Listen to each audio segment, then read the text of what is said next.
De l'Ukraine au Moyen-Orient, les tensions sont à leur paroxysme et plusieurs conflits ont lieu.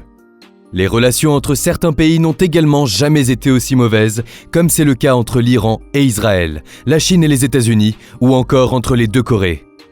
Il est donc clair que la possession d'un arsenal nucléaire est vue comme important, car c'est un symbole majeur de force et de dissuasion. Mais combien de pays le possèdent aujourd'hui ? Doit-on s'en inquiéter ? C'est ce qu'on te propose de découvrir dans cette vidéo. C'est parti ! Le 16 juillet 1945 a lieu l'essai Trinity.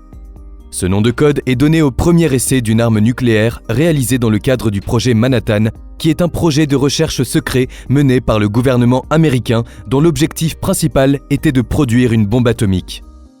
L'essai Trinity a eu lieu près d'Alamogordo, au Nouveau-Mexique, et avec lui, le but était de démontrer la viabilité de l'arme qui a été utilisée pour les bombardements atomiques d'Hiroshima et de Nagasaki en août 1945. L'énergie qu'elle a générée était équivalente à l'explosion d'environ 20 000 tonnes de TNT, et le champignon atomique s'est élevé jusqu'à 12 km d'altitude. Défini comme un succès, il est maintenant évident que le pouvoir de destruction de la bombe atomique est colossal. Effarés, plusieurs scientifiques vont essayer d'empêcher son utilisation. Cependant, comme tu le sais déjà, l'armée américaine lancera ses bombes sur les deux villes japonaises d'Hiroshima et Nagasaki. Le 6 août 1945, à 8h16, la bombe atomique Little Boy, à base d'uranium, est larguée du bombardier B-29 Enola Gay à 9500 mètres d'altitude et explose sur Hiroshima. Elle anéantit la ville sur une zone de 12 km² en une fraction de seconde. La puissance de l'engin est de 15 kilotonnes et la température au centre de l'explosion frôle les 4000 degrés. 3 jours plus tard, les États-Unis attaquent Nagasaki avec la bombe au plutonium Fat Man depuis le B-29 Bockscar. À 10h58, la ville subit une déflagration d'une puissance de 20 kilotonnes. Le champignon atomique s'élève à 18 km d'altitude et 6 km² de la ville sont complètement détruits. En fait, malgré une puissance supérieure, les dégâts sont moindres qu'à Hiroshima, car Nagasaki est vallonnée, ce qui la protège partiellement. On estime que les bombardements atomiques ont coûté la vie de 90 000 à 140 000 personnes pour Hiroshima et de 60 000 à 80 000 habitants pour Nagasaki. Devant ce désastre, le Japon capitule sans condition le 2 septembre 1945, alors qu'une nouvelle frappe atomique est envisagée sur Tokyo ou Sapporo. Rapidement, de nombreux scientifiques pointent le caractère immoral et contraire au droit international des frappes nucléaires, certains allant même jusqu'à les qualifier de crimes de guerre. À l'heure actuelle, les ogives nucléaires sont divisées en deux catégories. Les armes stratégiques intercontinentales et les armes non stratégiques, aussi appelées tactiques, à plus courte portée, destinées au champ de bataille. Il est particulièrement difficile d'estimer les arsenaux non stratégiques, car ils sont pour la plupart utilisables via des lanceurs capables de porter une charge conventionnelle, comme un char ou un bâtiment de guerre naval. Selon l'Institut international de recherche sur la paix de Stockholm, les arsenaux nucléaires devraient augmenter au cours de la prochaine décennie, rompant ainsi avec le mouvement de réduction des armes nucléaires post-guerre froide. En effet, tous les États dotés d'armes nucléaires augmentent ou modernisent leurs arsenaux. Ainsi, même s'il est vrai que l'inventaire total des armes nucléaires russes et américaines a baissé en 2022, c'est seulement grâce au démantèlement d'ogives retirées il y a plusieurs années. Le stock d'ogives utilisables, quant à lui, est resté stable. Aujourd'hui, les craintes de l'utilisation d'armes nucléaires se sont fait ressentir depuis le début de la guerre en Ukraine, car Vladimir Poutine, le président de la Russie, a plusieurs fois envisagé d'avoir recours à ce type de bombe. En fait, si les experts sont si inquiets depuis le début de la guerre en Ukraine, c'est parce que la Russie est la première puissance nucléaire mondiale.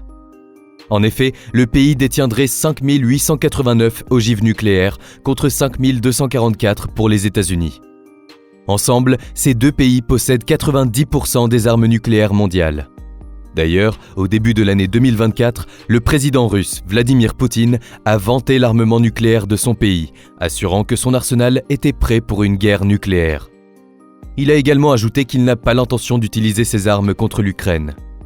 Pourtant, il y a quelques mois, il avait mis en avant vouloir déployer des armes nucléaires tactiques sur le territoire de son allié, la Biélorussie, pays frontalier de l'Ukraine, de la Pologne et de la Lituanie.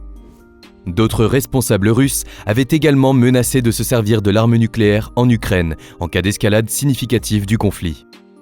Du côté des États-Unis, le pays a fait parler de lui en octobre 2023 pour avoir dévoilé le développement d'une nouvelle bombe atomique. Cette bombe à gravité B61-13, variante modernisée des traditionnels B61, sera 30 fois plus puissante que celle d'Hiroshima. Arrive ensuite la Chine, qui est la troisième puissance nucléaire mondiale, avec ses 410 ogives. Le pays est connu pour considérablement augmenter et moderniser son arsenal nucléaire ces dernières années. En effet, les États-Unis estiment que cet arsenal pourrait plus que tripler d'ici 2035 pour atteindre 1500 têtes nucléaires. Cette augmentation de la puissance atomique est un élément clé pour exercer plus de pression sur Taïwan tout en maintenant les États-Unis à l'écart. En quatrième place, nous avons la France avec un total de 290 ogives nucléaires. Elle compte également 4 sous-marins nucléaires lanceurs d'engins. Chacun d'entre eux est capable d'accueillir 16 missiles mer-sol balistiques stratégiques M51. Ces missiles peuvent supposément atteindre un objectif estimé à 6000 km à une vitesse de 19 000 km/h. Quant aux forces aériennes stratégiques de l'armée de l'air, elles sont composées de plusieurs escadrons de Rafale, emportant des missiles air-sol moyenne portée améliorés. Chaque missile contient une tête nucléaire aéroportée pouvant parcourir 500 km avant de toucher une cible et ayant une puissance de 300 kilotonnes. Mais face aux tensions avec la Russie, en février 2022, Jean-Yves Le Drian, ministre des Affaires étrangères, rappelait sur TF1 que l'OTAN était une alliance nucléaire. La France compte donc sur cela pour garder ses ennemis à distance. Ainsi, même si elle est le seul pays de l'Union européenne à posséder l'arme nucléaire dans le cadre de la politique de dissuasion nucléaire de l'OTAN, d'autres États membres hébergent au sein de leur territoire des armes atomiques américaines, notamment l'Italie, les Pays-Bas, l'Allemagne et la Belgique. En cinquième position, nous avons le Royaume-Uni qui possède 225 ogives nucléaires.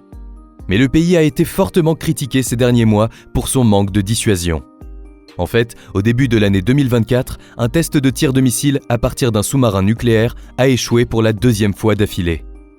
L'engin de 58 tonnes appartenant à la gamme Trident, composante cruciale de la dissuasion nucléaire nationale, est muni d'une tête nucléaire factice. Il a été lancé depuis le sous-marin HMS Vanguard, mais une fois sorti de l'eau, son premier propulseur ne s'est pas allumé et le missile est retombé dans l'océan à quelques mètres seulement du submersible. Vient ensuite le Pakistan en 6e position avec 165 ogives nucléaires. Rival de l'Inde, le pays dispose de la bombe atomique depuis les années 80. Son arsenal actuel s'est considérablement développé au cours des dernières années. À l'inverse de nombreux autres pays dont l'Iran, le Pakistan n'est pas signataire du traité de non-prolifération nucléaire, ce qui lui évite, notamment, les inspections internationales. Juste après vient son ennemi juré, l'Inde, avec 160 têtes nucléaires.